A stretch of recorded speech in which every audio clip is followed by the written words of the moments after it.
And welcome back to the Dean Obeidallah Show. So it's Friday. You know what happens every Friday. What just happened? As we look back at the insanity of the week, I got three great comedians all starring in Indictment Excitement, Off-Broadway. It's a laughing liberally tour. It's a great progressive political comedy show, and I'm in the shows as well. So first up, we got Rhonda Hansome, who you hear all the time on John Fugelsang's show, which is on right after my show. She's appeared in the movie Pretty Woman as Bermuda. She performed with the Muppets on Saturday Night Live.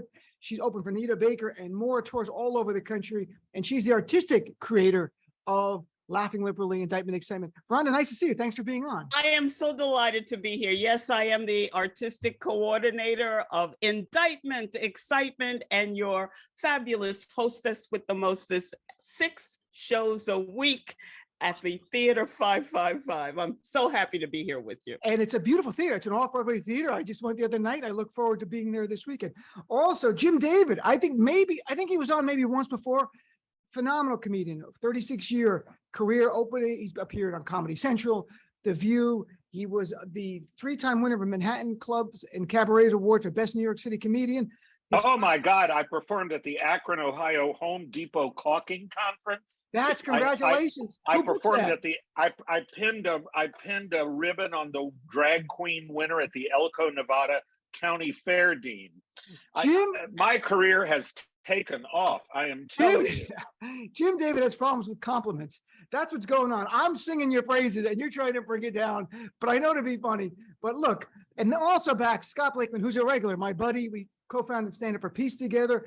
One of the top comics out there. Has made numerous TV appearances, co-host twice weekly podcasts with Tom Saunders, Getting Through This with Tom and Scott. Good to see you, Scott. Great to be here, Dean, and great to be on all 22 shows of Laughing Liberally. It's really a career highlight. And I've been working on my pre and post show rituals. You know, you have to have that. So I'm working on those, but it's been great working with you and Rhonda and Jim and the whole great rotating cast. John Fugelsang's in the show. Yes. I don't know, John's in most of the shows. Judy Gold has been on our show, is in the shows. Negin Farsad, who's been on my show, has been in that show. So it's a great line of Frank Conniff and more. So let's start with the big news of the week here. January 6th hearing, that was their last show. That was their Indictment Excitement. And it's ended. One of the takeaways is that they made it clear yesterday this was premeditated by Trump, which I think we knew, but they actually had the receipts. They showed Steve Bannon saying in October of 2020, Trump's just going to declare victory. And another guy from Judicial Watch, Tom Fitton, his memo to Trump. How meaningful, Rhonda, let's start with you. In the big picture, is it meaningful to have the proof that this was premeditated? There was no evidence of fraud. They were planning, if Trump was losing, just declare victory no matter what. I think I have been bamboozled by every person walking in there saying, I'm going to be the adult in the room. And then we find out there were never any adults in the room, and the room was a big baby crib. Now, this having receipts and actually prosecuting this man, yeah, I'm happy he's going to get a subpoena. But, you know, a lot of his cronies have been going subpoena my ascot, and, you know, walking away like they don't have to do anything that they don't want to do. Yeah, I'm happy that they have the receipts to subpoena him. I want him investigated, and I want him put in a very special place for seniors under the jail, along with Carolyn Bryant, who lied about Emmett Till. That's a nice little senior corner under the jail. They are 2 terrible people to be in the jail. Trump needs to be under the jail with Carolyn Bryant. I'm with you. Jim, what about you? What is the takeaway from anything you heard from yesterday? We'll get to the subpoena part in a second, but besides the subpoena, what about overall? You're a lawyer and I'm not. But even I was able to tell that the case for making an indictment against Trump from the DOJ is you need to make sure that you can prove beyond a reasonable doubt that he knew what he was doing. And that I think that yesterday in the J6 hearing, they proved that. Or they showed that, yes, he knew what he was doing. He knew that he lost, but he went ahead and did it anyway. And so that, to me, that sounds like an open and shut case to me. But am I wrong? Jim, but they're saying whether he won or not, they were going to declare he won. Well, that's what I'm saying. It's like, I'm saying that because Merrick Garland does not want to indict Trump for the seditious conspiracy or Mhm. whatever, Right. unless he can win the case and unless he can prove that he knew what he was doing and he committed a crime doing it.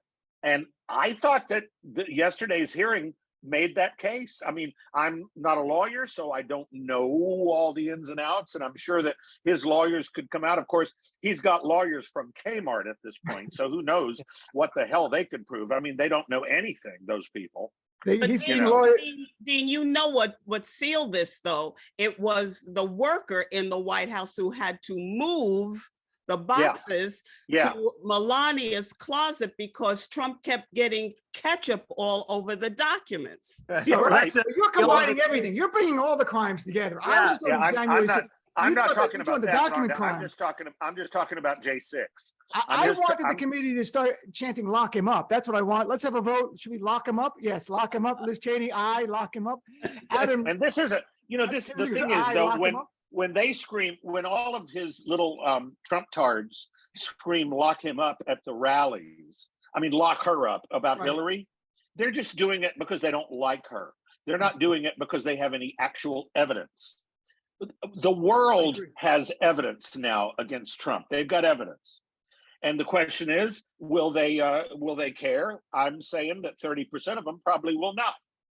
but what we care about is Merrick Garland, and that's the real point, like you're saying. Yeah. So Scott, what about you? What was your takeaway from yesterday? Well, first of all, I think if this was an episodic series on Netflix, it would be riveting. But this is real life, and I've never seen a congressional hearing or anything on television laid out and make the case so effectively. And all of us have said on air and on stage that why isn't this guy in jail? And that's the absolute truth. And as Rhonda said, there's so many things that he should go to jail. I mean, this clearly January 6th would not have happened without Donald Trump. If he had conceded the race, even late, even in December when the Electoral College met, even then there would have been no January 6th. He said, I lost, that would have been it. And he not only did, he encouraged it right up until not only did he encourage it, he wanted to keep going. He was walking around the White House going, why am I the only one who's happy about this? So it's clear. I mean, what's disgusting is, as Rhonda said too, I mean, just that these people who are now looking for exit ramps, but they were, that day they said how horrible it was, and now they're supporting him. And so I think it's very damning. I think that there will be indictments, and there has to be at least obstruction of justice with the documents. That's one thing. This, to me, clearly, he has to be held accountable for this. And then there's Georgia. So there's many things, but they made their case, and you could tell because I watched Fox News a little bit afterwards just to bring my high down, and they're not even responding yet. They're going, yeah, why are they having it now? They didn't talk about inflation. So that's their defense. Scott, but Scott, all of those people who are complicit are not just looking for exit ramps. They were looking for publishers for their books, their tell-all books. I agree. It frustrates me. We'll talk about that. Really frustrates me. Funny you mentioned Netflix. At this point, Jeffrey Dahmer has higher favorability ratings than Donald Trump because the Dahmer Netflix series, like everyone's talking about. I'm like, I don't want to watch that. I watched all 10 hours of it, Dean, I confess. How is it? It's very dark and very sad, and it's very tasteful in the way that they don't show anywhere near the graphic violence that they could. Most of the crimes happen off camera, and the focus is more on the victims, which I think is a good thing. And the guy who plays Dahmer is unbelievable. Evan Peters is his name, and he's unbelievably creepy. And so, yeah, I mean, I thought it was interesting television. You know what I mean? I haven't watched it. It's only for lunatics like me who sit up all night and watch crap. It's wildly popular. Rhonda, have you watched it? I saw something else about him, and I felt like I was actually there for that when that happened. I was reading it all the time, and I was appalled at the time. And watching any presentation of a documentary or fictionalized is really a horrific commentary on the white supremacist racism that exists in America, that a person who is not white can be bleeding and crying and escaping from a terrorizer, and police will return him to the terrorizer because the perpetrator is a white person who, you know, is blonde and blue-eyed. That's in the series, Rhonda. That's very much in the series. They really make a case. Yep. They make a case that the police in Milwaukee ignored a lot. They were complicit. They ignored because it was in a Black community and he was preying on Black gay guys. And so it's like, well, they shouldn't have been there in the first place. Do you know what I mean? I didn't know that. I didn't know that. Oh, yeah. I really. Oh, yeah. I knew who he was. I knew he was a monster. The neighbors were calling constantly because the stench of death permeated the entire building, and the police were complicit.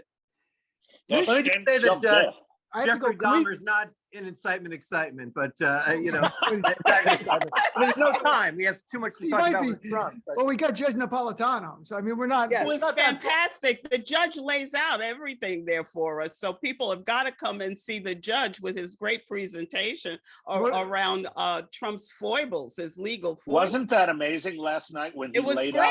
It was great. He laid out the case for why Trump is going to be indicted. It was like, you know, he had his boards and he had his red pointer. His laser pointer. And he was laying out the case. We got to tell people, it's not joking. Andrew Napolitano used to be a judge. He used to be on Fox News, does a couple of nights a week on Indictment Excitement, and lays out legally. And here's the interesting twist.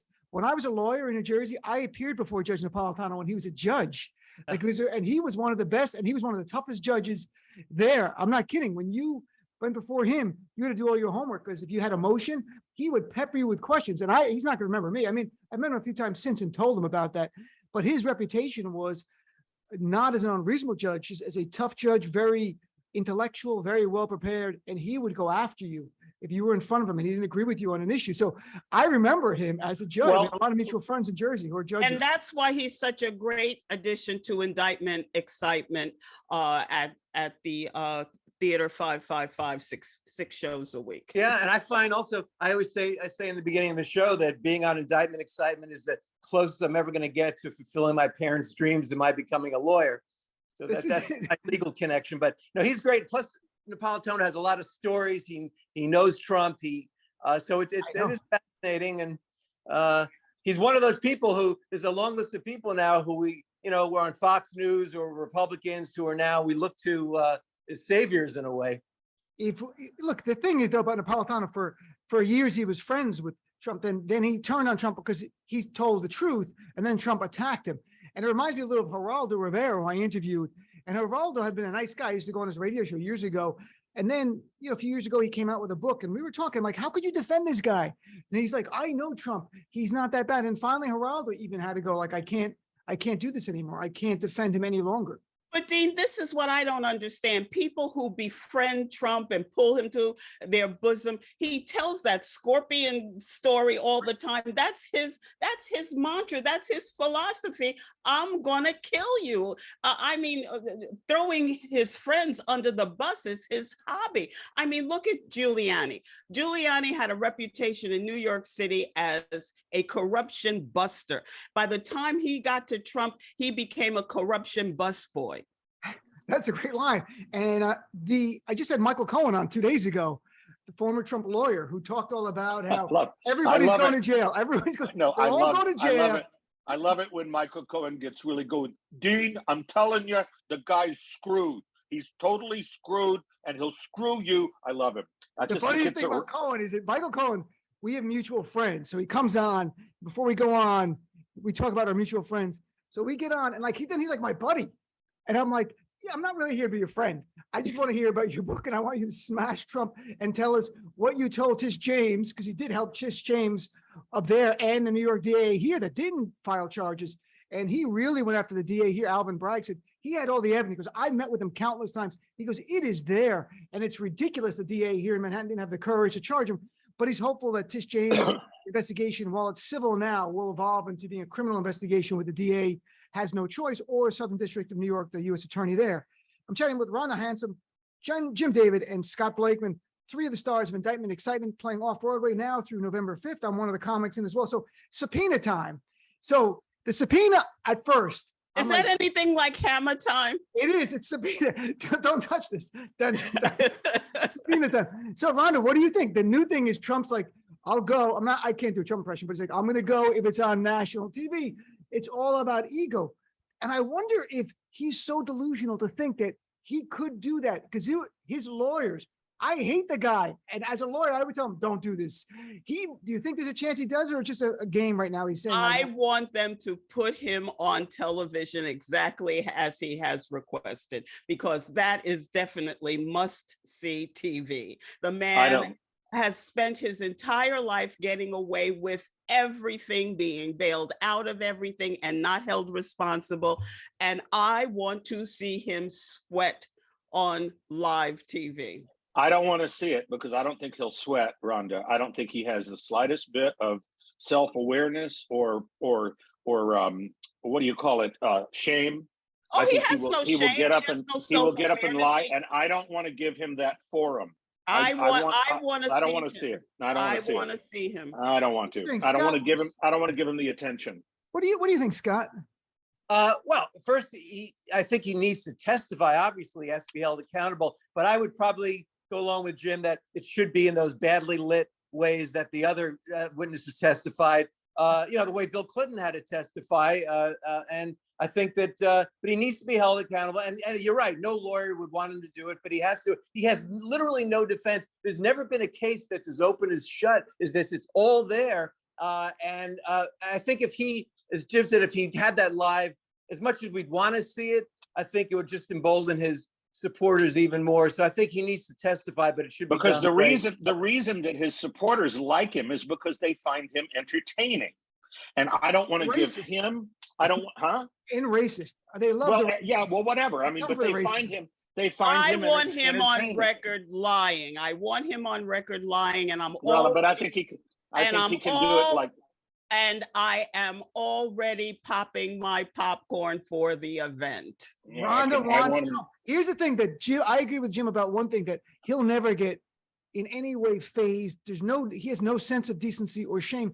And it's also like the GOP. When we call out their hypocrisy, there's no shame by them. They're not really being hypocritical because they don't believe in anything. You have to believe they in something. double down on their lies. Right. Like, and just lie.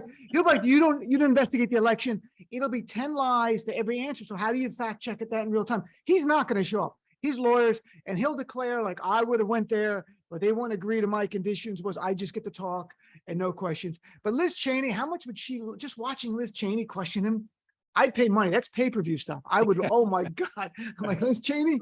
Look, Dean, I can't stand America when in the same week, I agree with Liz Cheney and Herschel Walker's son, Christian. I mean, it's too much for me. And right. I don't like either of them. And I'm going right on. It's ridiculous. Okay, I'm done. Okay. 4 women, 4 babies. Raise any of them. I'm done. I mean, it's an impression of Christian Walker by Jim David.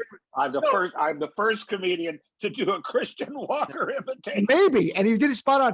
That's why my career is taking off. I'm telling you. Hey, you're on Indictment Excitement, and you're on the Dean Obeidallah show. So this is you. That's it. But Dean, Herschel Walker has an abortion rewards punch card that's almost filled. It's fun. Look, people mock him. He's the father of his own voting block. Folks, I'll be in Indictment Excitement all week. Tip your waitresses. He could be it's funny how the audience, when we did the show Tuesday, everyone was doing Walker jokes. So I did, and then they like oohed a second one. I'm like, why would you stop it? Like, stop it, liberals. We're all on the same team here. If we can't make fun of Herschel Walker at this point, like, what are we gonna do? There was like, because I know as liberals, we on the other side, their cruelty is an abyss. And there's no bottom. On our side, our compassion is so deep that we'll be like, well, Herschel's going through a tough week. Come on. You got to be able to mock him. This is actually tonight is the debate that the only dude in Warnock and Walker, and it's going to be the same time as the show. I wish we could live stream it and bring Frank Conniff back and do a Mystery Science Theater thing of the debate. But, it's ironic with Herschel Walker is that obviously he's a hypocrite, but he's getting the most blowback and he's in the most trouble for the only one decent thing he's ever done in his life, which was to pay for the abortion and write a get well card. So, but it just shows though Trump, he gets credit Trump for, the guys he endorsed won the primaries. Yeah, they won the primaries because the other people are unknown and just like Dr. Oz. But I think you're going to see that Walker's going to lose, Oz is going to lose. Blake Masters, which seems like a fake name, but in Arizona, he's going to lose. And I think most of Trump's endorsees are going to lose, and that'll be the Wasn't Blake Masters the name of one of the porn stars in Boogie Nights? Wasn't that? Exactly. Blake Masters. It was like Blake Masters, but it was Mark. What was Mark Wahlberg's name in that movie? Dirk Diggler. Dirk Diggler and Blake Masters. John C. Reilly had to be Blake Masters. Yeah. His actual name was Brock Masters. Right. Oh my God, you're right. This is right. This is unreal. So there was new footage of the January 6th committee and even more released yesterday. Nancy Pelosi saying, and I'll read it, that she literally said she's in her safe room there and the TV's on and seeing the attack of the Capitol and that Trump might come to the Capitol. And she literally said, I hope he comes. I'm going to punch him out. She goes, I've been waiting for this. Trespassing on the Capitol grounds. I'm going to punch him out and I'm going to jail and I'm going to be very happy. And I'm like, I'm half Italian. I'm like, there you go. That's the Italian side. I'm like, that's like a Jersey. Oh yeah, you're coming here. I'm going to punch you in the face. Now, of course, the right will be like, that's a cage match that I've got to see. Would you? That's pay-per-view. Would you? Who wins that? Who wins? Pelosi or Trump? I think Pelosi. If Nancy has on her high heels, she's gonna stomp him. Jim, I think Pelosi spoke for almost over half of the country. Because at this point, the only thing to do is just punch him out. You know what I mean? He's not going to listen to reason. He's not going to listen to anything fair. So at this point, you just got to punch him out. I'm sorry. Well, that was on January 6th. And we're not advocating violence. We're talking. Sure we can. No, we can't. No, I can't on SiriusXM. I can't. I want to keep the show, buddy. So, exactly. Scott. Everything we say is a joke. Right. Well, we're talking about a fictionalized a possibility that really will never happen. That they're never going to have a cage match that I want to be able to throw bottles and things. So, Scott, what do you think? Pelosi in 3? Pelosi in 2 rounds? Well, let me just go on record saying I don't advocate violence. What I advocate is sending him to court, convicting him, and not only sending him, and I don't think he should serve time in the United States. I think we should exchange him with Brittany Grenier in Russia, bring her back and put him where he actually would like, because the right wing, that's their favorite country, Russia. Tucker Carlson, it's the whitest country on earth, and it's the most totalitarian country, and that would be a good place for him.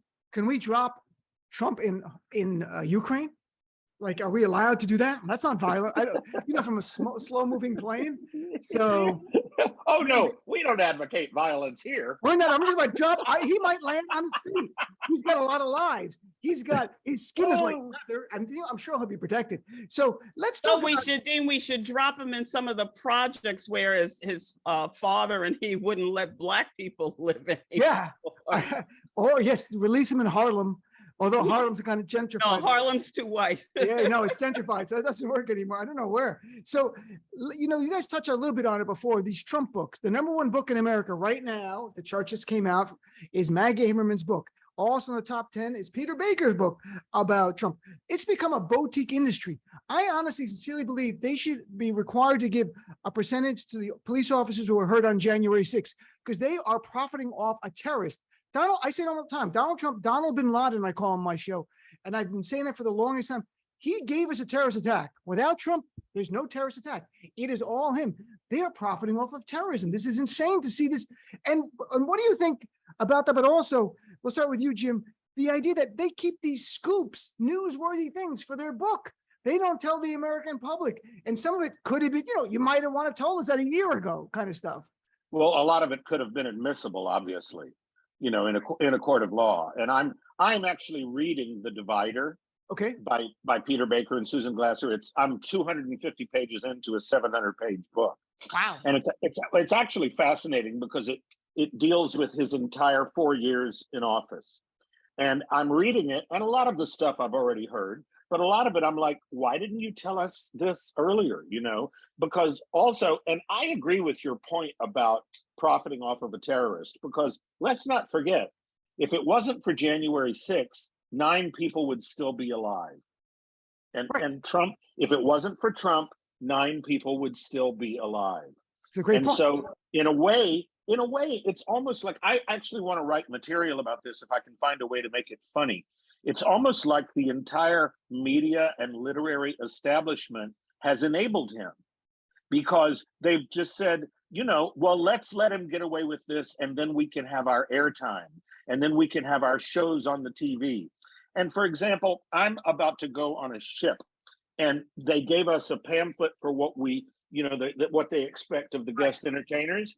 No discussion of politics. So they're enabling him as well. So in other words, by not being able to joke about him, they're enabling him. You know what I mean? And in the name of not offending the delicate sensibilities of their audience. But I understand, but in our world, everything now is partisan. Everything. Like if you talk about COVID, oh, how dare that's partisan. If you talk about baseball team, if you talk about voting, or I'm trying to think about other things, there are pop culture things that are now partisan too, because part of it is Trump, but now we live in a hyper partisan world. And I don't know, you're going to offend someone with any comment about anything. Well, Jim, I agree with you in what you were saying. And it started the minute he refused to release his tax returns. He was into his traditional mode of doing whatever he wanted to do, not taking accountability and getting away with it. And everybody, including the media, being complicit with it. Well, the thing was, Les Moonves, when he was CBS, said, he may be bad for the country, but he's great for us. And sadly, liberal outlets, I mean, you, Dean, and Fugelsang and others, you brought everything in. But I remember, MSNBC, there was always, Bernie Sanders would be talking, and then on the screen it would say, awaiting Donald Trump to arrive at the airport. He called in 4 times a week, Scott. Right. Remember Scarborough? Joe Scarborough was his buddy at one point? Right. Yeah, so he called in there 4 times a week to Morning Joe. Because they were better for ratings, and he still is. And I even now, he's not president anymore. And really, there's so many other things going on. I mean, it's not even about Trump now. It's about his legacy. And he didn't create white supremacy. He is one, but it was there. He awakened all of it. But getting back to the books and your question, Dean, I think Peter Baker's book, from my knowledge, is more of an overview of facts we basically know. Maggie Haberman has this, it's access journalism. I think Peter Baker really did some, hard journalism there. Maggie Haberman's book, and as it said, there was stuff about the documents that she knew a year ago that she had an obligation to let out. And, I'm not a conspiracy theorist. I know her mom works for the PR firm that represents Trump, or she's friends with Jared. I'm not getting to any of that, because the Times has done good work about Trump. But the fact that she didn't release this stuff, it's the same as Bob Woodward. In certain cases, you don't have to release everything, but we needed to know that about the documents a year ago and not save it for the book. And the way I watch her on MSNBC and CNN, and they fawn over her. I know. I'm like, what are you doing? Question, why didn't you release that information? Why are you? That's because, because so many journalists have become afraid to really be a hard-hitting journalist and ask really tough questions, because then they'll lose their access. Then all of a sudden people won't, they'll say, well, then I'm not going to talk to you because you asked me tough questions. I mean, like Jim Acosta got banned from the White House press corps for a time because he was asking Trump the toughest questions. Right. See, I'm lucky. No one wants to come on my show a second time anyway. So I can ask all the tough questions, because everyone's like, I'm not coming back anyway. Rhonda I'll come back. That's my buddy. Jim will never be back on. So let's take a quick break from what just happened with our friends Rhonda, Jim, and Scott, and be right back after this. All right. And you ready? We'll just pick up right from there. We're like 20 minutes left, not even 20 minutes. Well, at 5 minutes left, you'll see one of my producers come on with their hand. That just means 5 minutes. So, all right, and here we go. And welcome back to the Dean Obeidallah Show. We're live here Friday, October 14th. What just happened? Continuing our conversations with Rhonda Hansome, Jim David, and Scott Blakeman, all stars of Laughing Liberty's Indictment Excitement, playing from now to November 5th, Off-Broadway at 555 West 42nd Street. Now, I'm in a bunch of the shows, and the website's indictmentexcitement.com. That's indictmentexcitement.com. Check it out. You see the lineup. Come to the shows I'm in. There's a lot of great comics. John Fugelsang's in a bunch of shows, and everyone knows John. So we talk about January 6th so much. There was a remarkable article in Politico 2 days ago, and they looked at all the ads that Democrats are running in battleground districts. And literally, they quantified it. Less than 2% of Democratic ads deal with January 6th. Now, a lot deal with reproductive freedom, which is a fundamentally important. That's a very real issue. But I'm surprised, though, in more of these battleground districts when 139 House Republicans who voted essentially to overturn the election after the attempted coup there, that Democrats aren't using it more. So, Rhonda, I mean, do you think? How could you say you're surprised? The Democrats are actually supporting the most outrageous Republican candidates running now. And it's like they're saying, oh, well, when the Democratic numbers are in the toilet, oh, give your opponent the handle to flush. They're actually supporting Republican candidates. So, but that was for a reason. They're not supporting the general, they support him in the primary to get the weakest one, but it's very dangerous. I'm with you on the bigger picture. It's very dangerous because some of these guys are going to win. Ridiculous. Some are going to win. They're playing a very shaky game. Scott, what do you think? Should Democrats in some of these battleground districts where they're running against a Republican who voted to overturn the election, be running on democracy and going like, these people are the enemy? They really want to end our democracy. There's no other way to look at it. I wish we lived in a world where that would be the most effective commercials, but sadly, people locked in. These hearings haven't moved the needle for most people. But I do think, though, in the cases of the several people running for office who not just supported it, but were there January 6th and rioting, yes, that you have to call them on. But unfortunately, people are voting pocketbook issues. And one thing I read that, only 35% of Americans realize that in the Inflation Reduction Act, it's going to, for the first time, let the government negotiate prescription drug prices, which is a huge issue. The Democrats need to do a better job of hitting home on the economic issues and reproductive rights, because the reproductive rights thing, I think, has really turned it around from the Democrats looking like they lose the House to, I think, holding on to it. So, Jim, wait a second. Is Scott saying Democrats aren't good at messaging? Is that the breaking news we're going to hear? Because Democrats, I don't know what's wrong with them. Let's see what the 8-ball says, Steve. Well, I don't know why they got into this business, half of them. I honestly don't understand. I'm like, ever since George H.W. Bush used the Willie Horton ad to make it seem like Democrats are going to let all the crazy black people out of prisons and they're going to rape your white daughters.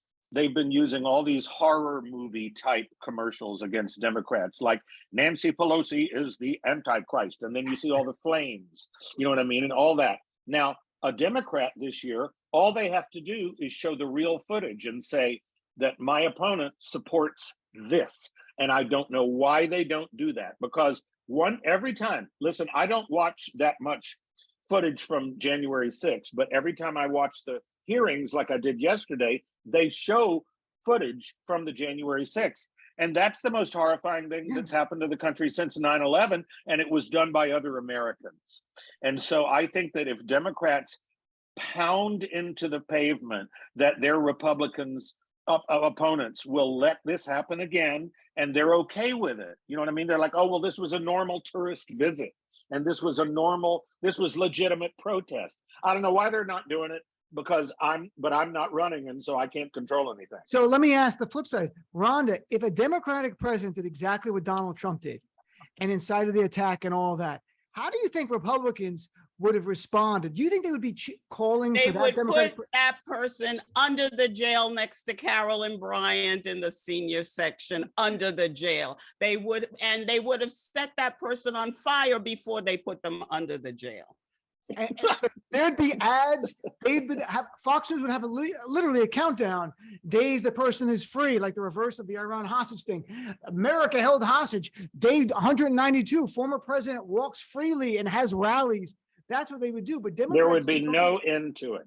Of course, there would be no end to it. I mean, the Republicans, they were chanting, "Hang Mike Pence, hang Mike Pence," with a lynch rope around there, and that really upset me, because Black people can't have anything.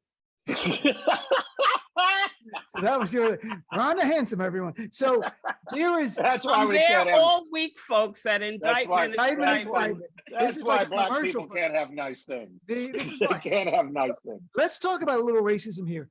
And the Alabama Senator Tommy Tuberville was flown all the way to Nevada. He has no connection to Nevada. Nothing. He never coached there. I looked it up. He only coached in the Deep South. But they brought Tommy Tuberville from Alabama to Nevada in a very tight race in a rural area. It wasn't like in the city, in a rural area, because Tommy Tuberville, as I wrote about for CNN, has a long history of spewing racist garbage about Muslims, about Blacks, about gays, bigoted stuff. Everyone, he's checked all the boxes. They bring him there, and he says this insanity about crime and Democrats want crime. And then he goes, they want reparations because they think that people that do the crime are owed that. Bullshit. And then they are not owed that. And the crowd goes crazy. It sounds like a Klan rally. It really does. Like the Southern accent, the whole thing. Like, and they want equal right, and they want to sit at the counter with us. Bullshit. That's what it felt like. Rhonda, let's start with you. And no Republicans have been zero. I looked it up even before we started. One has defended it. One of the two Black Republicans in the House has defended it, Congressman Donalds, and the rest won't comment on it. So, Rhonda, what do you think of this racist garbage? NAACP, Mark Morial, Orbit League has denounced it. Members of Congress have denounced it. Democrats, nothing from GOP. He came there with red meat, dog whistles, and high count white sheets. That's what he came there with. White sheets and hoods to distribute and revel in that racist rhetoric. And Did you see the video that the Daily Show put out, which was showing Marjorie Taylor Greene saying they want to replace you, and then it showed David Duke saying they want to replace you, and then she said they're going to take your culture, and then it said then David Duke said they're going to take your culture, and it was like, you know, are you saying Marjorie Taylor Greene is stealing jokes? Yeah. Joke these? She's like Brett Butler. Brett Butler always used to accuse other comedians of taking her material. No, but it's a good point, which is that this is nothing new. In fact, the Republicans and their immigration strategy is so much like what has been throughout our history of this country, that 1939 is suing for plagiarism. But, you know, it's also this replace thing. This is also the most vile anti-Semitic trope. Also in Charlottesville, they were chanting, Jews will not replace us. Well, we should replace Marjorie Taylor Greene and all these people. But no, it's a whole other level, Dean. I mean, it's never gone away, racism, anti-Semitism, but now they feel emboldened to, and not only this, Trump, this got very little attention. He was at a rally and he's talking about Putin and nuclear war. And he said, yeah, Putin, yeah, I want to talk about the N-word. And they start going, and people in the crowd apparently were chanting the N-word. He's going, no, not that one. No, that one, nuclear. Well, why would you ever put it that way unless you wanted people to think about the actual N-word? You think, let's see, maybe Donald Trump's a master at doing that kind of thing. He absolutely excels at that by evoking the worst elements, the worst qualities, the worst ideas and sentiments from his rabid MAGA group. You know what? I'll tell you a funny personal thing. My husband's mother, may she rest in peace, but she was an old New York liberal Jewish woman. And every time that this would come up on the news, she would say, it's the same that they've been doing to the Jews for 100 years. And she was absolutely correct. You know, it's the same bigotry that the Jews have experienced since time immemorial. And it got to be funny after a while when you'd say, it's the same they've been doing for the Jews, but still she had a point. Oh, exactly. I mean, I'm going to turn down opening for Kanye West because, and he's going to be, affected by this. I think his bar mitzvah bookings are going to be way off.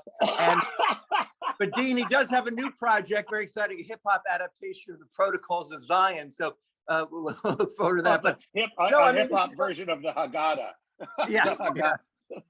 Well, what concerns me there, though, and also, even though I put it on our list, the LA City Council comments that were the Latino members of the council, and then they went after people for F him, he's with the blacks, and we're seeing minority groups that should be united against a white supremacist fascist threat that are divided, and often not by Republicans. These were Democratic council members. Kanye he's a combination of Kanye and some mental health issues, clearly, but he's helping divide the Black and Jewish community, which you don't want to do that. And thankfully, most of the Black community that I know, except for Candace Owens, dismisses Kanye. But I'm concerned in the bigger issue that we need to be united. Bigotry and racism is more emboldened than I've ever seen in my entire life. Trump has unleashed it. We have to be united. So that's what troubles me about that. I mean, Rhonda, what troubles me is when you say we have to be united, it means that Black people have to put what they want and what they need, what they're demanding, second, third, or fourth to what everybody else is getting as far as recognition, political power and actual financial reparations and entrepreneurial grants, land grants, and actual money. And we still deserve reparations for all of the work we did, unpaid slave labor, being bred like animals, and then having to live through Jim Crow and constant segregation and prejudice. I mean, white supremacy is 360 degrees. And everybody wants us to hold hands and go kumbaya when somebody else has a problem. And we're going, well, when are you going to be on our side and say, yes, we deserve reparations? And I agree with you. And I think that we have to have communities shouldn't take other communities for granted, that we should amplify the needs and desires and what communities deserve, to be blunt. Like reparations, I've talked about on my show, the color of law was involved. You had government action enforcing slavery. You had the Fugitive Slave Clause in the Constitution. You had Fugitive Slave Acts passed. Jim Crow was enforced by law. Government has to compensate. I mean, to me, as a lawyer, I look at morally, yes, also legally, yes, because it's not private actors. It was government action that was enforcing both slavery and enforcing Jim Crow. So the government should have to answer for that. So I'm 100% with you. I don't want to say like to lower the concerns. My thing is, by being united, we can advocate for each other. When we're alone, we are hence minorities. We are a sliver of the society.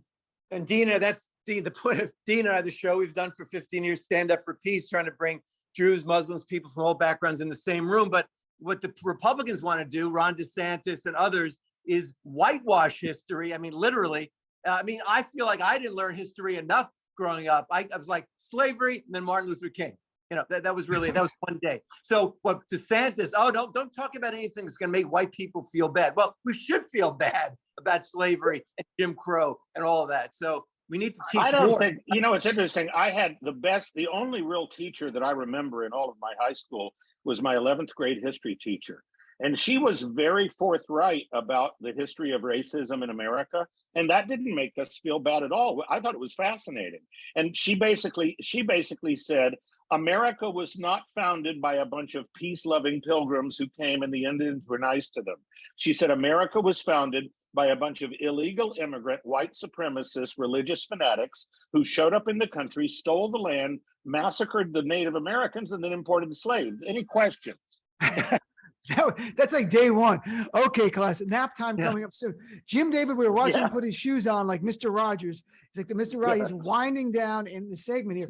A couple of things before I let you go. One thing was, you may have seen as a comedian at a club in my home state of New Jersey, Ariel Elias. I don't know if Scott, you know her or not, because I know you work with younger comics. I've seen the story in the video.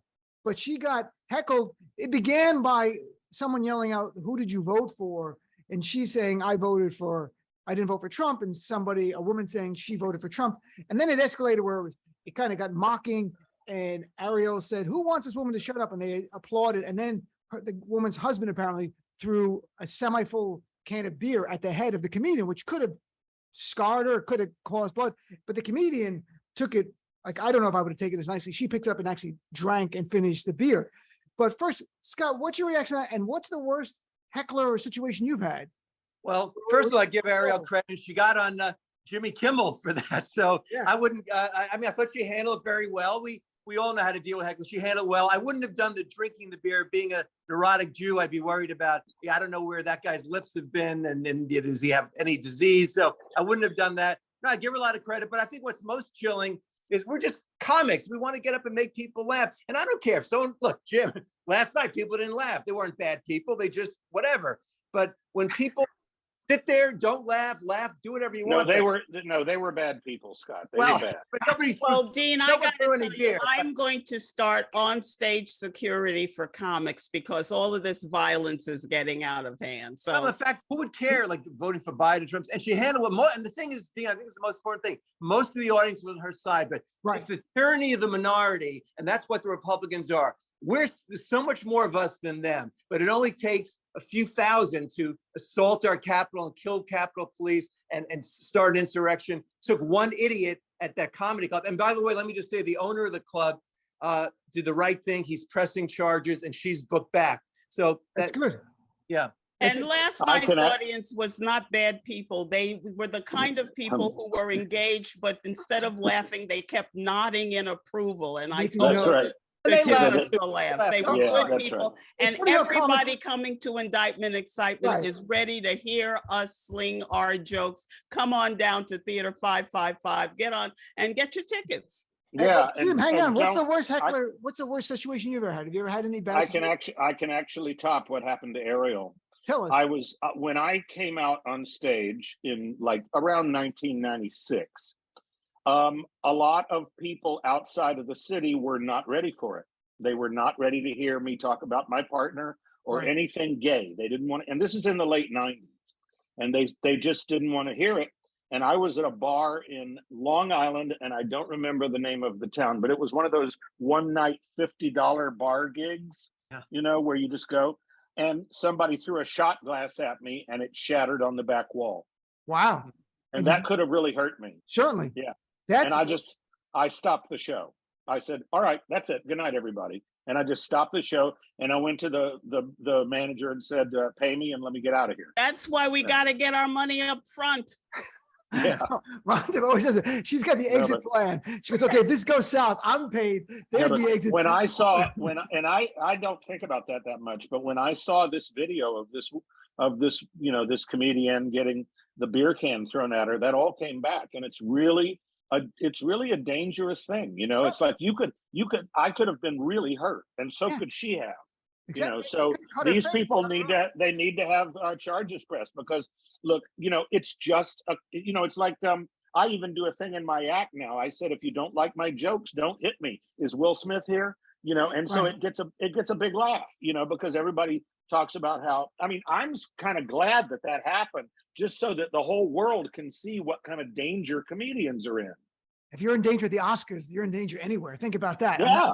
On international Ain't that the truth? like that. And that's why Laughing Liberally inside Indictment Excitement is such a privilege, because first of all, we have a producer, Eric Krebs, who said, guys, do what you want. Be as acerbic as cutting. I've had, like Jim, many events kind of thing. Don't do Trump, don't do politics, don't do this. And to work on a show where not only the producer says, do what you want, the more political you are, the better. And an audience who comes and who really wants to hear it, and we can get up on stage and not fear anything and just express our opinion and make people laugh. So it's a great privilege. It's great. So, but before we wrap up, we got a minute left. Rhonda, if people want to follow you more, where can they follow you? Twitter, All Facebook? of my elders out there who are listening to you can follow me on Facebook at Rhonda Hansome Comedy. I'm also on Instagram at Rhonda Full, that's with 2 L's. And they can follow me on Twitter at Rhonda Hansome, like a handsome man without the D. Make up your own dick joke. Jim, what about you, my friend? I'm on Instagram at Comic Jim David. And I don't know the Facebook link, but my website is comicjimdavid.com, and they can link through that.